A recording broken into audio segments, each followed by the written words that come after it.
두려움에 어둠이 임하지 않도록 깨어 기도하라. 두려움에 어두움이 임하지 않도록 깨어 기도하라 라는 제목으로 말씀 전하기 원합니다. 오늘 본문 말씀은 예수님께서 당시 대제사장이던 가야바에게로 끌려가시기 전에 가야바의 장인인 안나스의 집에서 신문을 받으신 내용과 예수님께서 예고하신 대로 베드로가 3번에 걸쳐서 예수님을 부인한 사실을 기록하고 있습니다. 예수님을 체포하여 결박한 무리들이 먼저 예수님을 안나스에게로 끌고 갑니다. 13절에 보시면 먼저 안나스에게로 끌고 가니 안나스는 그 해의 대제사장인 가야바의 장인이다라고 기록하고 있습니다. 무리들이 이처럼 전임 대제사장인 안나스에게 예수님을 끌고 간 것은 안나스가 당시 유대 사회에서 얼마나 그 높은 지위와 권력을 차지하고 있었는가를 짐작할 수가 있다는 것입니다. 예수님 당시 그 실질적인 대제사장은 가야바입니다. 그는 그 안나스의 사이였기 때문에 모든 권력이 안나스에게 집중되어 있었다는 것을 알 수가 있다는 것입니다. 사실 그 전임 대제사장인 안나스에게 있어서 그 예수님이 어떤 분이신지, 즉 예수님의 이 본질이나 그 실체에는 관심이 없었습니다. 단지 안나스는 자신이 현재 누리고 있는 그 세속적인 이 권력을 유지하는 것이 궁극적인 목표였기 때문에 자신을 위협하는, 즉 모든 사람들이 예수님을 따르려고 하는 그러한 이 모습들을 보게 될 때에 예수님을 어떻게 죽일까, 즉 예수님을 죽일 그 명분을 찾는 것이 급선무였기 때문에 그 예수님의 죄를 찾아서 그 뒤집어 씌우려는 것이 그 안나스의 목적이었습니다. 그렇기 때문에 그 안나스는 예수님을 직접 신문하기로 결심하고 그 예수님을 자신에게로 끌고 오도록 하였던 것입니다. 예수님께서 그 체포되어 끌려가실 때에 그 멀쩡히서나마 예수님을 따라간 2사람이 있었습니다. 그 한 사람은 시몬 베드로였고 또 다른 한 사람은 요한복음을 기록한 사도 요한입니다. 15절에 보시면 시몬 베드로와 또 다른 제자 한 사람이 예수를 따르니 이 제자는 대제사장과 아는 사람이라 예수와 함께 대제사장의 집들에 들어가고라고 기록하고 있습니다. 15절 말씀을 통해서 사도 요한이 그 예수님의 이 신문의 현장까지 쉽게 접근할 수 있었던 그 이유에 대해서 우리는 알 수가 있습니다. 그것은 요한이 대제사장과 친분이 있는 사이였다라는 것입니다. 사도 요한이 대제사장과 어떤 친분이 있었는지 구체적인 기록에 대해서는 성경에 기록되어 있지 않기 때문에 단정할 수는 없습니다. 그렇지만 그 2가지로 우리가 추정할 수가 있는데, 첫째는 그 사도 요한의 어머니가 예수님의 어머니인 마리아와 그 자매지간이었고, 또 마리아가 제사장의 가문이었던 그 세례 요한의 어머니 엘리사벳과 친족지간이었기 때문에 당시 대제사장의 가문과 그 친족이었다라고 추정할 수가 있고, 2번째는 그 요한의 아버지 세베대가 그 갈릴리에서 그 하인을 거느리고 그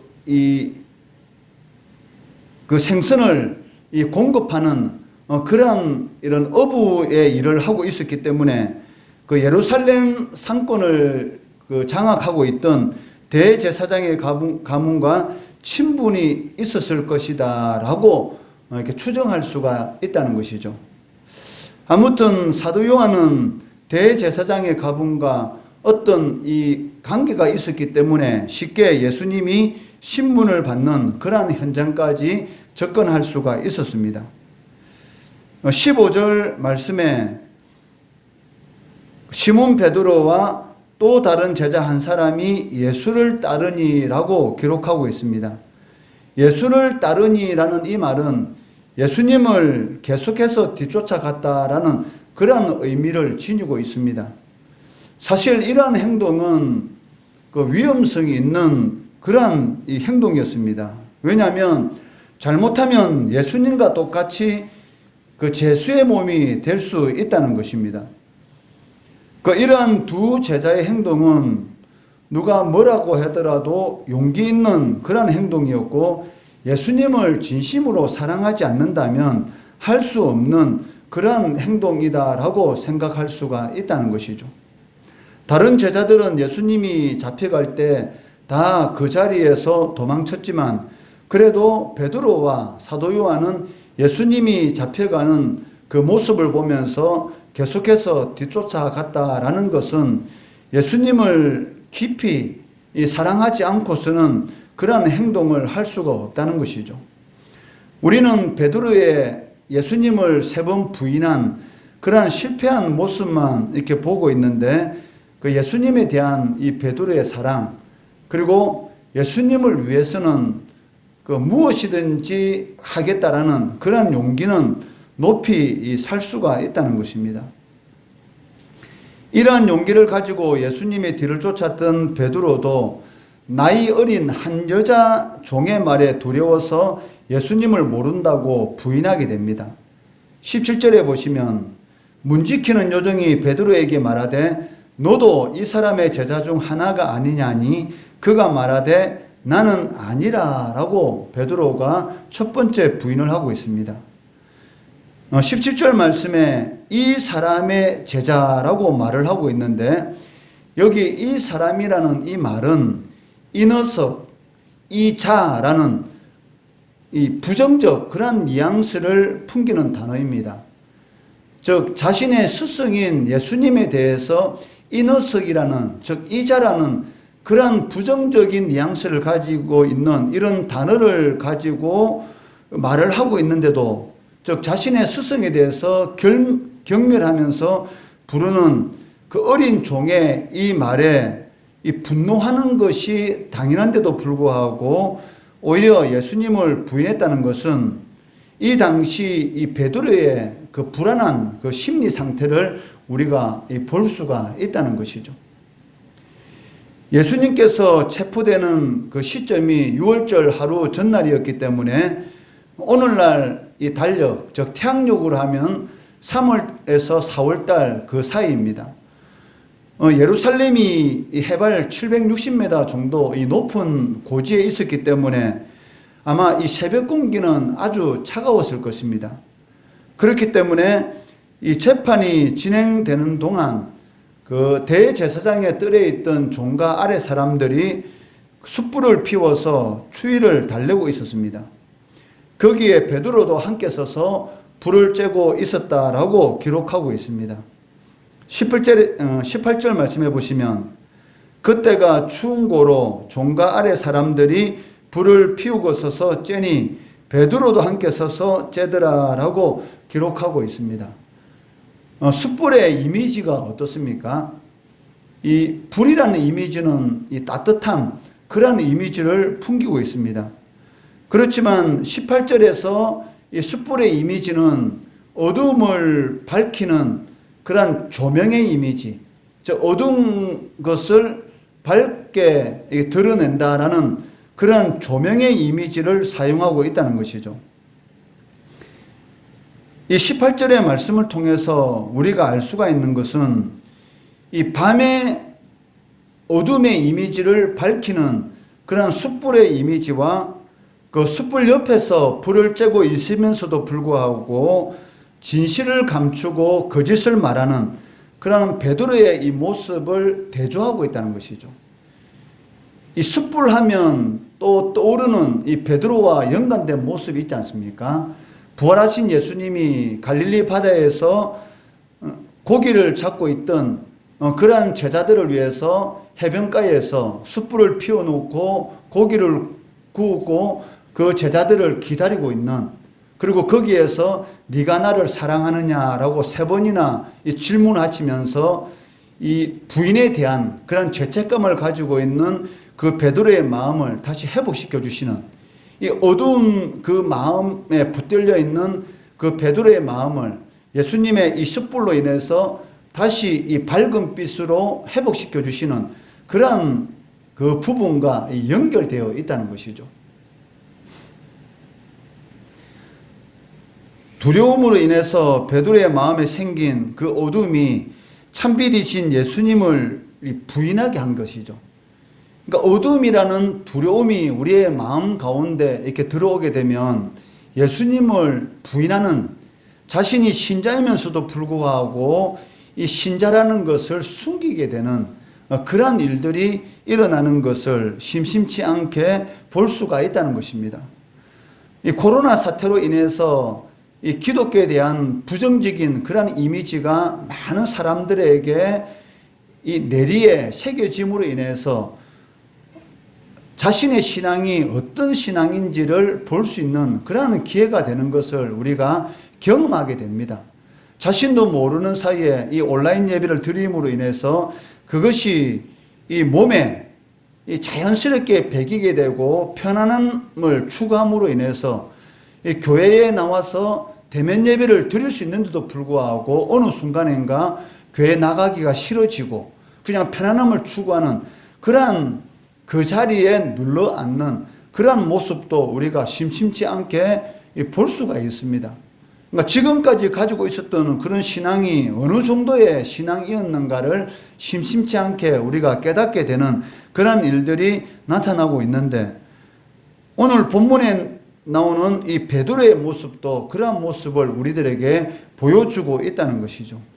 이 어둠이라는 두려움이 베드로의 마음에 임하게 됨으로 인해서 이 어린 여종이 예수님에 대해서 이 녀석이라는 그러한 단어를 가지고 말을 하고 있는데도 거기에 대해서 입을 꼭 다물고 예수님을 부인하는 그러한 모습을 우리는 보게 되고, 이러한 모습이 우리의 모습도 될 수가 있다는 것입니다. 자신의 신변의 안전이 염려되어서 자신이 예수님의 제자라는 사실을 숨기면서도 또한 예수님의 운명이 걱정되어서 대제사장의 집들에서 서성이는 불안한 그런 심리 상태, 영적 상태를 이렇게 잘 보여주고 있다는 것이죠. 이러한 영적 상태가 우리들도 신앙생활 하는 가운데 실질적으로 나타나지 않습니까? 어떤 어려운 일을 당하게 되면 하나님의 말씀대로 그 문제를 해결하려고 하기보다는 그 세상적인 방법들을 동원해서 해결하려고 하는, 어떤 어려운 일에 처하게 되면 순간적으로 자신도 모르는 사이에 마치 예수님을 믿지 않는 그러한 사람같이 행동하는 불안한 영적 상태가 우리들에게 또 임할 수가 있다는 것이죠. 그렇기 때문에 시험에 들지 않게 항상 깨어 기도하라라고 주님께서 제자들에게 권면하시는 것을 볼 수가 있었습니다.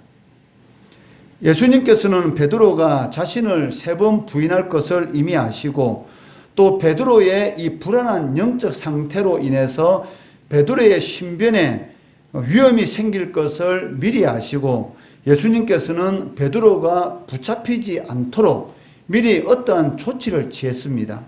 그것이 무엇이냐면, 베드로가 칼을 들고 잘랐던 이 말고라는 사람의 길을 치료해 준 그 사건이 실질적으로는 베드로가 잡힐 수밖에 없는, 예수님과 같이 어쩌면 죽음을 당할 수밖에 없는 그러한 위기 상황 가운데서 구해지는 그러한 일이 나타나게 된 것이죠. 26절, 27절 말씀해 보시면, 대제사장의 종 하나는 베드로에게 길을 잘린 사람의 친척이라 이르되 내가 그 사람과 함께 동산에 있는 것을 내가 보지 아니하였느냐. 이에 베드로가 또 부인하니 곧 닭이 울더라 라고 기록하고 있습니다. 세 번째 베드로가 예수님을 부인한 사건인데, 26절 말씀해 보시면 그 세 번째 증인이 이 베드로가 예수님의 제자라는 것을 말을 하고 있습니다. 그런데 이 세 번째 증인은 그 베드로가 결코 부인할 수 없는 그러한 확실한 증거를 가지고 있었던 것이죠. 왜냐하면 이 사람이 바로 베드로에 의해서 귀를 잘린 그 말고란 사람의 친척이었고, 그 베드로가 칼을 들어서 이 말고란 사람의 귀를 자를 때 그 현장에 있었고 베드로를 정확하게 본 사람이었습니다. 이런 정황으로 볼 때에 그 사람은 얼마든지 자신의 친척인 이 말고라는 사람과 함께 베드로를 고소할 수가 있었고 예수님과 함께 처형해야 한다라고 그렇게 말을 할 수가 있었다는 것입니다. 그런데도 불구하고 그 26절과 27절 말씀해 보시면 베드로가 아니다라는 이런 부인하는 그런 말 한마디로서 이 사건이 끝나는 것을 볼 수가 있습니다. 요한복음이나 공간복음 어디에도 베드로가 이들의 고소로 붙잡혔다라는 그러한 이야기는 기록되어 있지 않다는 것이죠. 아마 그 이유는 베드로가 말고의 길을 잘랐지만 예수님께서 그의 길을 고쳐 낫게 하였을 때 이 말고란 사람이 이 예수님의 이 사랑, 자신을 잡으러 온 사람에 대한 그런 예수님의 사랑에 대해서 감동을 받았고 또 많은 사람들이 예수님에 대한 이야기를 하는 것을 들었는데 그 소문으로만 듣고 있었지 예수님이 메시아라는 그런 사실은 믿지 않고 있었습니다. 그런데 자신의 잘린 길을 이렇게 치유하시는 그 예수님을 경험하고 예수님이 메시아라는 그 사실을 믿게 되었고 이 베드로의 문제를 아마 덮어두었을 그런 가능성이 있지 않았나라는 그런 이 추정을 이렇게 해볼 수가 있다는 것이죠. 당연히 이 베드로를 고소할 수가 있었습니다. 그런데도 불구하고 베드로를 고소하지 않았던 것은 그런 예수님의 이 말고라는 사람의 치유하신 그 사건으로 인해서 베드로도 잡혀서 어떻게 보면 처형당할 수 있는 그런 일이 일어날 것을 예수님께서는 미리 아시고 베드로를 보호하시는 그런 일을 미리 하셨지 않는가라는 그런 생각을 할 수가 있습니다. 아무튼 예수님께서는 자신은 붙잡히면서도 불구하고 아버지께서 나에게 주신 자들은 하나도 내가 잃어버리지 않았다는 그 말씀을 이렇게 성취하는 것을 우리는 알 수가 있다는 것이죠. 오늘 이 본문 말씀을 통해서 예수님께서 하나님의 택한 자녀들을 얼마나 사랑하시는지, 그리고 그러한 자녀들이 사명을 감당하기 위해서 지금 이 순간도 어떤 일들을 행하고 있는지 우리는 알 수가 있습니다. 그리고 베드로의 이 모습을 통해서 우리도 언제든지 예수님을 부인할 수 있는 이런 불안한 영적 상태에 처할 수가 있다는 것이죠.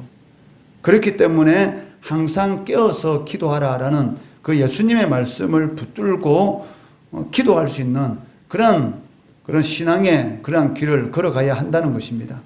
오늘 말씀대로 우리들도 언제든지 이런 불안한 영적 상태로 인해서 그리스도인이면서도 불구하고 마치 아닌 것처럼 그러한 행세를 할 수 있다라는 것을 깨닫고 깨어 기도하고 또 주님께서도 이 순간 우리를 위해서 기도하고 계시고 우리를 위해서 보호자로서 돕는 자로서 역사하고 계신다라는 그런 믿음을 가지고 생활하시는 우리 성도들 되시기를 주의 이름으로 축원합니다.